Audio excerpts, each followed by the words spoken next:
to another episode of Rasmus Damgaard TV. Today we are going a classic way, one you definitely know, more a drink than a cocktail, but recently, the last few years, it's just been crazy with this drink. Yeah, gin and tonic. Guys, we cannot have a channel about cocktails on YouTube without having a gin and tonic as well, right? Today I'm talking about how to make a better gin and tonic, because you probably already make a gin and tonic yourself, right? Like it's gin and tonic, so you really don't need a video for mixing that. But I want to guide you anyway. I want to make you a gin and tonic master, or at least make you make a better gin and tonic.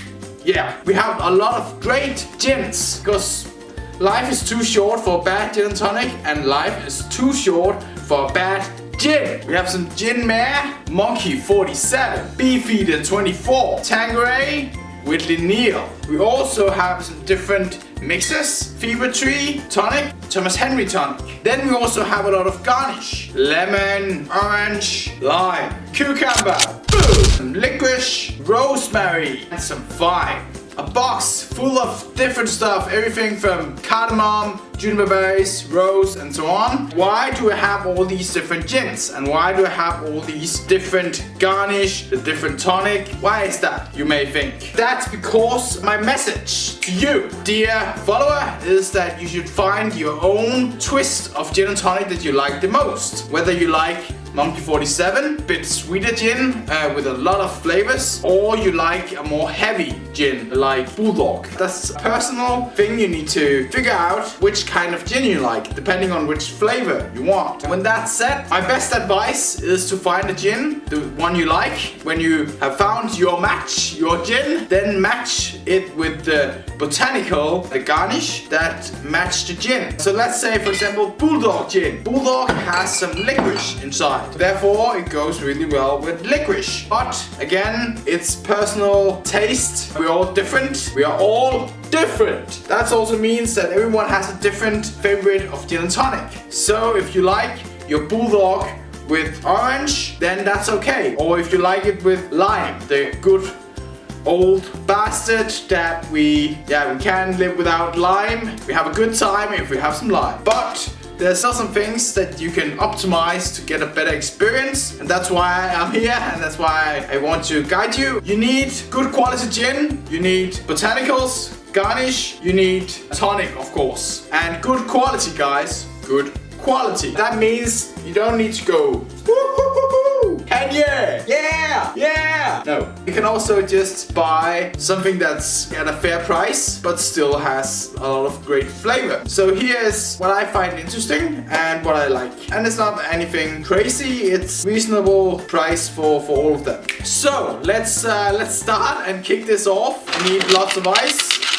I've said it before, and I'm gonna say it again. Remember that ice. Also, guys, in your gin and tonic, remember a fancy glass to serve it in. The way the cocktail looks, that will affect the taste. It's the same with like a delicious dish. If it looks amazing, then it just tastes better. And if you're surrounded by cool, awesome people, I'm a bit lonely here, but if you are, then it will also taste better. First, we start off with our glass. We fill this one with lots of ice.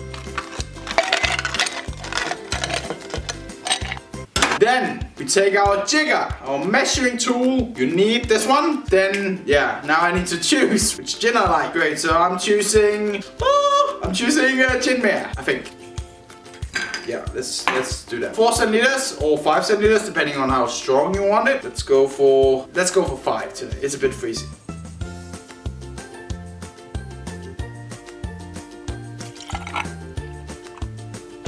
Next up is, of course, our tonic. I go with Thomas Henry today. Nowadays there's also a lot of different tonic out there. You know, you can get like all kind of different flavors in your tonic. I recommend that you again find the one you like the most. We top up with tonic. Then guys, today we are choosing some Thyme. We spank it to make sure it smells amazing. That's what we want. Then I also want to add a bit extra. I use these Juniper Berries. Gin is made out of juniper. That means I can guarantee that there's juniper in all of these. So juniper is always great to garnish with, and thyme as well to, like, that's the twist I find interesting. I like to experiment. Let me taste this one and see if it is, yeah, it's gin and tonic, but let me taste and see if it's a go or a no go. We don't know. Nice. Yeah, it's not enough. I have an awesome move that I need to show you guys. So let's make another one. Another one. Yeah. Woo. So once again, we start off with lots of ice. Then we take Monkey 47 this time. A small cool fact about Monkey 47. It's called Monkey 47 because there's 47 different botanicals inside. And it's a secret recipe, of course. So all these gins have different botanicals. All the bigger brands, they want to keep it a secret, their recipe, because they don't want anyone to make the same gin, you know. Let's take 4 centiliters of Monkey 47.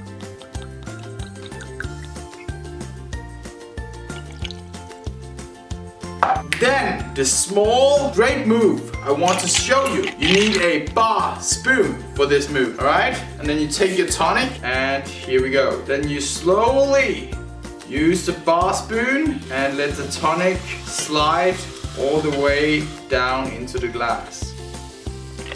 Yeah, this looks fancy, I know. Actually, there's a practical reason why I do it. It's because we want to keep the bubbles off our tonic, and it's done if you slide it down. Then you keep the bubbles and you get a better experience drinking your gin and tonic. So it's fancy, I know, fancy pantsy, but it works. And last, we garnish. Oh yeah, you ready for garnish? Now we go for some cucumber.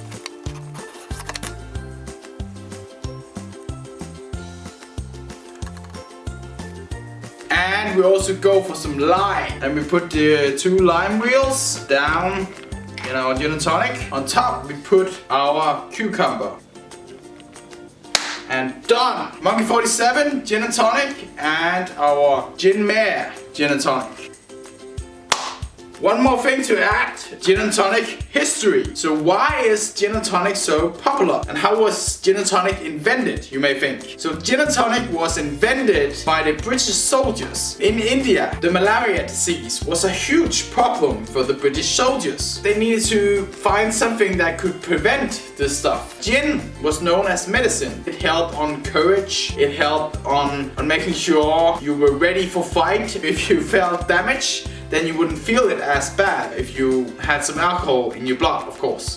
We know the feeling, and we also know it's not pure medicine. But back in the days in India, there were these fever tree. Fever tree was a type of tree. In the fever tree, there was quinine, and quinine was known for fighting malaria and prevent malaria. And quinine is one of the main ingredients in tonic water. So we have some tonic water with some quinine, which prevent and fight malaria. Add in gin into the mix. Of course, gin brings the courage to the soldiers. It makes sure people will not feel how damaged they are. So that's where the gin and tonic was created. Of course, not as tasty as these ones. It's definitely another kind of gin and tonic they had back then. So it's not anything similar to these two. Great, so that was a bit of history. And to end this one with another rap. I hope you're ready for some fire. Oh yeah, it's time to go supersonic. Woo!